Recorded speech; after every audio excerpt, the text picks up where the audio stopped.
Matt, I'm sure the people back east aren't happy to hear about Punxsutawney Phil's prediction after the winter they're having. But what do you think? Is Stumptown Phil, is he right? Well, Laurel, did you see your shadow today? No, it was I didn't very either. cloudy. There were not very many shadows to be seen here in Western Oregon. I think both can be right. I mean, Phil can be right for Pennsylvania, and Stumptown Phil can be right for Oregon. So, but it was interesting because in that video there were shadows. So I don't know if they had lights on them or if that was filed video, but nonetheless, there weren't very many shadows seen today around Oregon.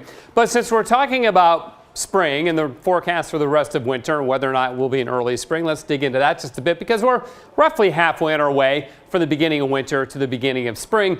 Back on January 1st, we were at pretty much our closest approach to the sun. You may think, well, that was the middle of winter. Well, not in the southern hemisphere. They're going, that totally makes sense. It's just the way it works, where the Earth is tilted, the northern hemisphere, away from the sun around the first of the year. But as we head towards spring, we will be halfway in our trip around the sun, and so we pretty much get equal amounts of daylight all over the planet at that point. Spring begins on March 20th, and all areas receive about 12 daylights, as you'll see in a second, a little bit more than that here in Portland. But that's where we're headed. So let's do a little spring preview here. Spring begins on March 20th at 8:33 in the morning here on the West Coast. So not too far off, a little bit more than 6 weeks. The average high, though, by then is up to 58. The average high right now is about 50, and the record high, what we're capable of, 71 on the first day of spring. So there's something to look forward to. And Laurel, I know you'll like these numbers as well.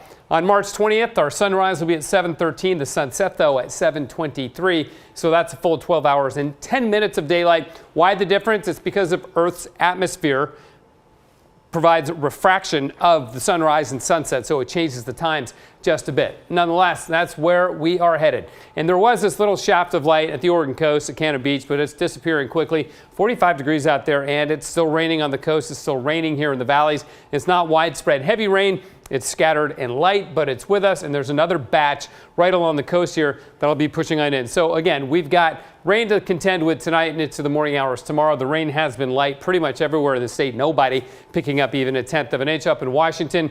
Similar story here, even Stampede Pass, just a little bit, 600ths of liquid. That did fall as snow. Our high was only 42.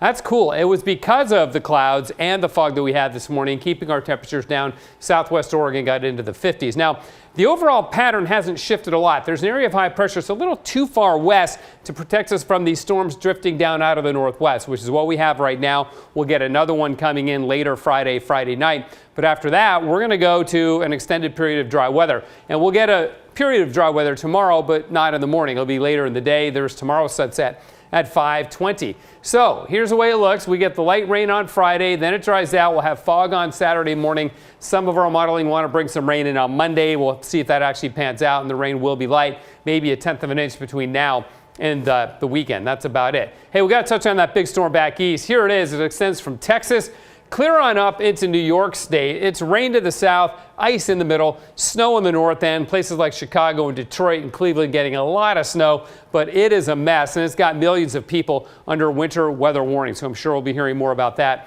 on Nightly News and other venues as well. 41 degrees, freezing levels climbed up to 4,000 feet. So it has warmed up a bit, but we'll still get snow a little bit up in the Cascades. In the valleys, light rain tonight and then showers in the morning and then clearing after that with a high a little warmer than today. We'll climb it up to about 47, 48 Friday. Then we're in the 50s. And Laurel, it looks somewhat spring-like. Sunday through Wednesday, I think, is mainly dry. We should make the mid-50s by the middle of next week with a little help from our friend the east wind.